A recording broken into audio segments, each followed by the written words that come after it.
I would like to talk to you that are students, perhaps college or university, or perhaps you're just interested in writing effective memos. I'm a teacher of writing, and so I would like to give you some of the tips that are here in this blog that you can see that I've written, but I'm giving a verbal commentary as well. People learn in different ways. I would like to help you to learn the best way possible. You use memos basically within a company to communicate information. It's less formal than a letter, but it still has some formal requirements, and that is it should have a subject line, a to, a from, the date. Uh, Generally, memos are kept to one page, almost always. There are exceptions, but almost always they should be kept to a page. The style of memo that I'm using in this particular writing is full block style, and it's really the easiest, but you should use whatever your professor says you should use, or what your company most commonly uses. That should be the style that you choose. Basically, it's a three-paragraph model. It could be two paragraphs. Sometimes it's one. There are exceptions, but I teach a three-paragraph model, and it's basically this way. One, the first paragraph, you state the reason that you're writing. Be concise, be brief, no extra wording, no unnecessary information. Only what is necessary is spoken, and it's a direct style with the audience being you being the audience, the person that you're writing to. And then the middle paragraph is where you usually give the information, new information, or you inform of a policy, or you make a request. It's basically where the meat of your information is, the most important part of your information. And then the closing. And I do want to also say this. I'm sort of interjecting it, but it's one sentence can be a paragraph in business writing. One sentence. So when I'm saying brief, I'm saying approximately one sentence minimum. And you really don't want to go much longer than 3 to 5 sentences for a paragraph. I'm just making up the rule of thumb, but basically they're short documents. They're not long documents. They're business documents, and it's a need to know only basis. And then right here, the goodwill close. Now, most business textbooks do not require a goodwill close, and it's certainly not required, but I teach it, and I'm going to give you my reasoning. I want to make it as easy as possible for someone who wants to contact me that I'm doing business with to contact me. So what I include, and it also shows an act of goodwill that you genuinely care to make it easy for them to contact you.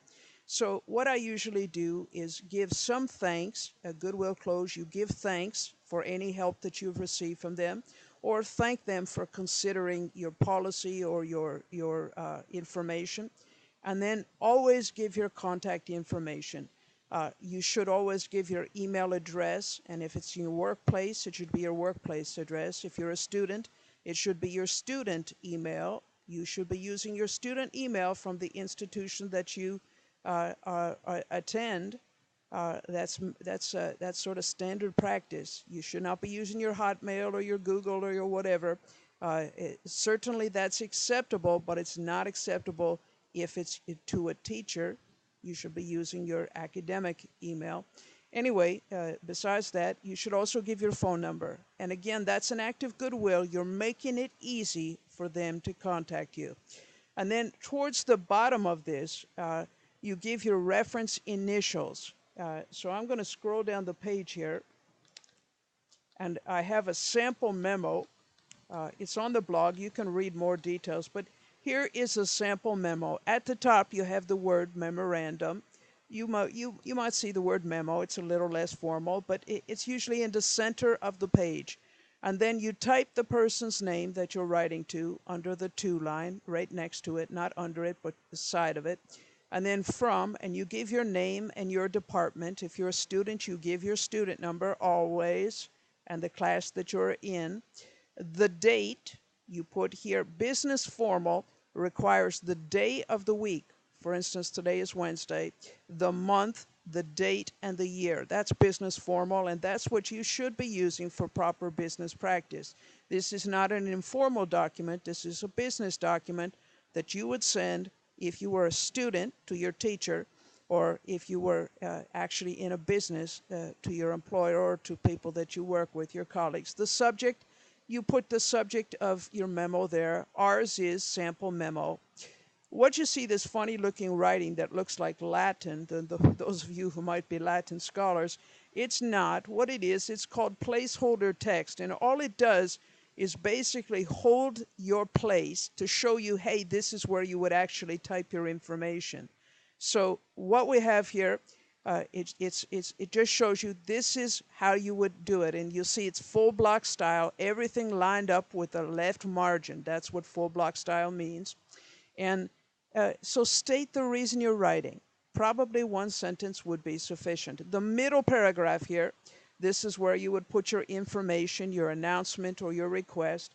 And then down here towards your goodwill close, this is where you would thank them for your cooperation in the new procedure, and contact me at, and give your email address and your phone number, and making it easy for them to contact you. Scrolling down towards the bottom of the page here, we have reference initials.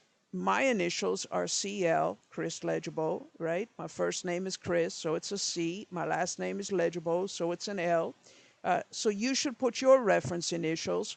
And there's extra. If you have a typist, you'd put the typist initials. But basically, pretty much everyone types their own documents if there are students. So you just put your initials there. And then underneath, an enclosure notation, only if you have an enclosure. Are you attaching something behind it? Is there a document that you're handing? Well, then you would put enclosures 1. And then a copy notation. Who are you copying on it? In the workplace, you usually put the names of all the people you're copying. As a student, the minimum requirement that I make of students is to put copy to file, which means I have kept a copy for myself, and that way, you know, of a surety you have it. So this is what a finished product would look like here. My reference initials, an enclosure notation, a copy notation. This is just an introduction to Memo. I hope that it's been helpful to you. Thank you.